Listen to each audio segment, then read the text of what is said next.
live streaming. And say hi to everybody, Marcella. Hi. Okay, today what we're going to do is cereal box mosaics. I have an actual example to start with today because I was going to do this as a lesson with one of my elementary groups, and then we went into quarantine and I wasn't able to actually get it started yet. So I have probably like 50 cereal boxes sitting in my classroom right now getting ready for this project. So hopefully if we go back, we'll be able to do this one. So I thought it'd be a good one to do while in quarantine because I'm sure we all have cereal boxes we're going through and they're laying around, and a lot of them have really cool images on them. So you're going to need the cover of your cereal box cut out. I did that for Marcella to start because it's a little tricky to get it cut out. You're going to need a bigger piece of paper because when you do the mosaic, it's actually going to get bigger than your cereal box shape to start with because you're spreading it out. So you'll want to find a piece of paper of some type that's bigger than your cereal box. I happen to have large pieces of construction paper. You're going to need some Elmer's glue and some scissors, and that's pretty much all you need for this one. So the idea behind a mosaic is typically done with tile or glass on a hard surface, and then you grout in between. So to do a paper version of this, you take that similar concept and you piece it together like a puzzle, but you have spaces in between all of your pieces to create that mosaic sort of look. Okay? So I'm going to angle our camera down a little bit more so you guys can see what we're working on. So what you do to start is you get your cereal box cover and you just start cutting out shapes. And you just kind of start on one end and you just start cutting out shapes out of your cereal box. Now you can do whatever shapes you want. You can even isolate certain spots that maybe you want to bring attention to. So like if I wanted to cut out my Cocoa Pebbles sign and have that one big piece and then mosaic around it, I could do that, or cut out my characters and mosaic around them. Or you can think about if you're going to do like a pattern of some type with your shapes, you can go about this however you want. You can make it as complicated as you want. You don't have to stick with geometric shapes where they're all straight lines. You can do curved lines. It's just up to you how you want to kind of cut stuff out. So I'm going to kind of try and cut these out pretty quickly so I can show you how to start piecing it together. You can do small shapes, big shapes. You can do a variety. I'm just going to kind of do random shapes for my example here. I'm going to do more geometric shapes. I don't think I'll do any rounded shapes for my example today.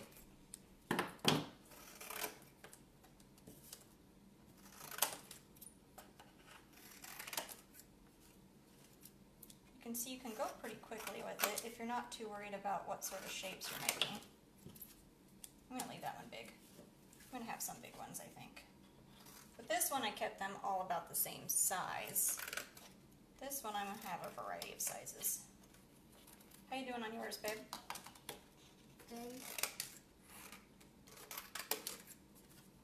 Cereal boxes are not too hard to cut out. They're pretty thin cardboard. So okay, you got to cut through it. So your little one shouldn't have too much trouble. Like I said at the beginning, you might need to assist them cutting it out of the box shape first. I got a little piece. You can have some big pieces, some small pieces. You can have all small pieces. You can do them in a cut them out in a particular way. That is up to you. Or you can just cut them in half. Yep. I'm going to have some big pieces. Okay, so my cereal box is cut up. Marcel's still working on hers, which is totally fine. I'm going to show you how you can start gluing it together though. So ideally what you want to probably do, and this is how I started this one, is I started in the middle and worked my way out. And that way I can ensure that I can really think about how far I wanted to go with it, and I could start working my way around, filling in my shapes. You don't want giant gaps. These are almost like bigger than I really want right here. So you want them probably about 1/4 of an inch or smaller in between if you're being super technical about it, but you don't want big spaces in between your shapes. You want them to kind of fit together almost like a puzzle. So you pick a shape you want to start with, and you add glue to the back. And I'm going to start somewhere in the middle. And then you start going through your shapes and figuring out how you want them to go together. And you start kind of almost thinking about it like a puzzle, like that kind of fits together in that angle, and you want it kind of close together, but not touching, right? You don't want it to touch. Because if it touches, you'll make a mistake. Well, it won't quite look like a mosaic if you have them touch. Now, if you want to do something totally different than what I'm doing and you don't want to do the mosaic route, go for it. It's your art project. But if you want to do something that looks like a mosaic, then you kind of follow these steps. So that kind of fit there. It had kind of a interesting rectangle sort of shape, so that one fit there pretty nicely. Now I have like a triangle shape here, so I'll want to look for a piece that kind of has a triangle shape, like this one. That would fit there pretty well.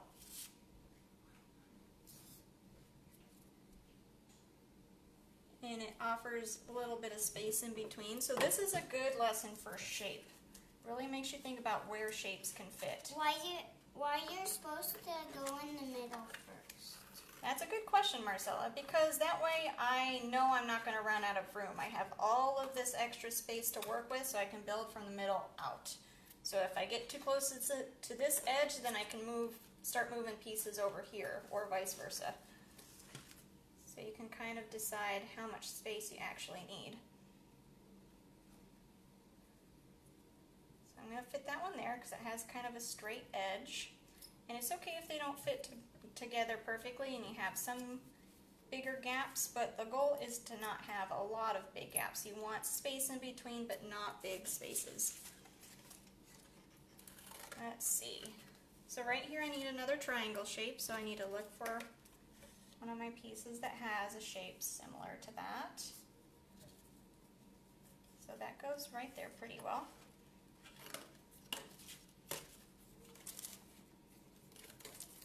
I have another weird triangle piece here. That might go well there. I'm not going to use this pretty small one. You need to use your whole box, even if you cut a really small piece. That's the idea. Then you can put it like... Yeah, you might be able to have a small space that you need that for, so you should save it and see what you need it for later. And you need that for like, if there's like a little, like that. So I'm going to be careful and use some of my bigger pieces first, because if I run out of space on one side, I'm not going to have enough space for my bigger pieces. Let's see, that one's going to fit there pretty well. And don't be alarmed if my hands look purple. I dyed my hair earlier today, which is a purple color now, so if you think that my hands look a little bit strange today, that might be why. I don't really worry about gloves when I dye my hair. Okay, let's see. This is kind of a weird shape. I'm going to try it right there. So you see how I'm kind of testing out where I can put some of my pieces. I'm going to cut out a big piece and then I'm going to cut it. Okay. Because that's how my thing is going to work. I think that would be a fine idea.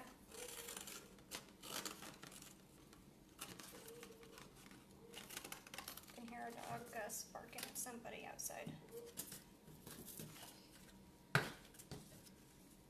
Okay. Now I'm getting kind of a weird rectangle shape here. I gotta be careful that I can find something to fit in there. Let's see. If I have a small triangle somewhere, that would work. Let me think. Let me see what else I got.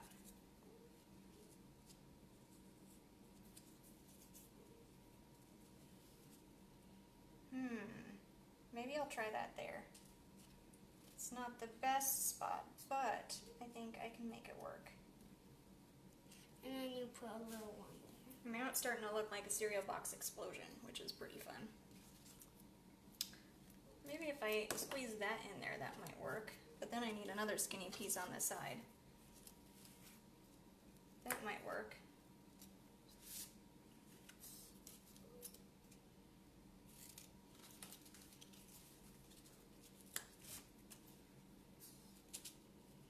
And when you choose paper to glue this on, you might want to have paper. Black would be ideal because it would make your pieces stand out a lot better.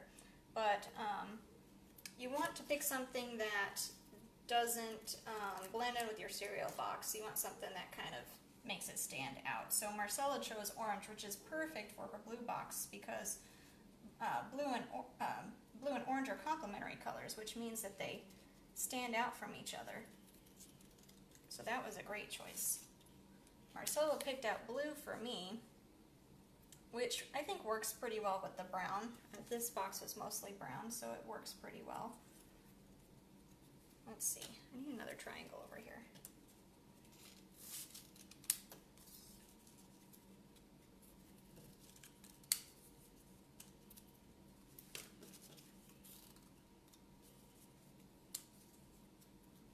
I think that piece will go well right there.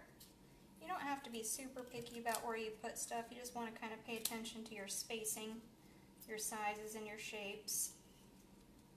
And I'll probably put something heavy on the top of these later because your box will want to kind of curl up with the glue on it. So that way it'll stay down while it's drying. And then the paper will go on it when it's going down on the paper. Mm-hmm. That's a little risky right there, but we're getting kind of close to the other pieces, but I'm kind of running out of options for pieces here that will fit. Sorry, but I'm going to cut off your head. That's okay. Oop.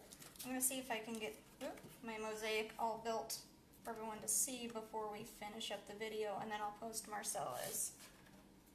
I'm pretty fast when it comes to building projects, so your typical artist doesn't quite keep up with me. I'm used to demonstrating pretty quickly so students have time to work. This is hard. You want to use my scissors?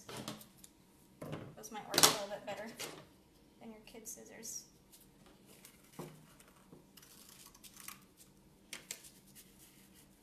Are those easier to cut with? I'm cutting off her head. Okay. Look. Mm-hmm. Now it looks like a giant popsicle. Oh, poor Elsa.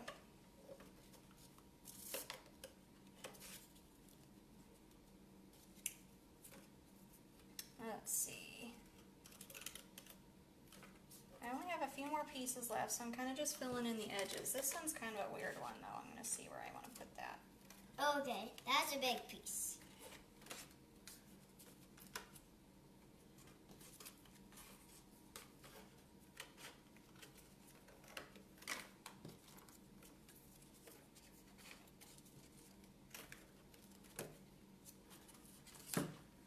Getting close to being done.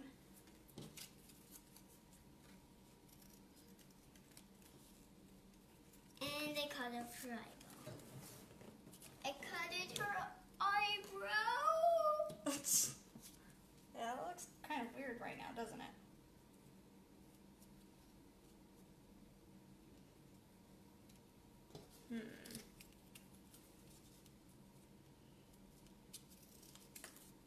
Let's see. I want my shapes to be the exact same. You want them about the same size? Yeah. Okay.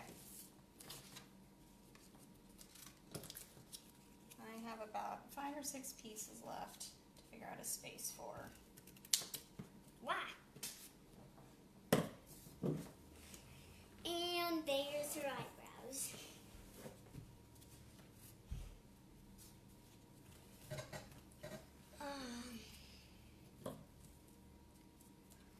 I'm letting some pieces kind of explode a little off the edges, kind of like a Star Wars sort of effect, because I think that would be kind of cool looking.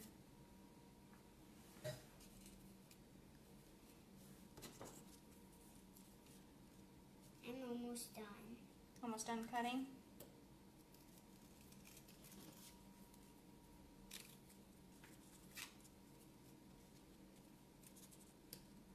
Okay, I have all my pieces glued. So you can see it was a little bit smaller of a box than my last one that I did. I'll hold it up and hopefully the pieces don't slide down. So there's my cereal box mosaic. It kind of turned into almost like a star shape, which is pretty cool. And then if you have extra edging and you want to kind of cut out your shape when you're done, that'd be kind of a fun way to finish it off. Whoop, I got pieces sliding down. So like I said, I'm going to put something heavy on the top of this while it's drying and call it good. What do you think, Marcella? Does it look kind of cool? Looks like a shattered cereal box. Alright guys, thanks for tuning in. See you again tomorrow.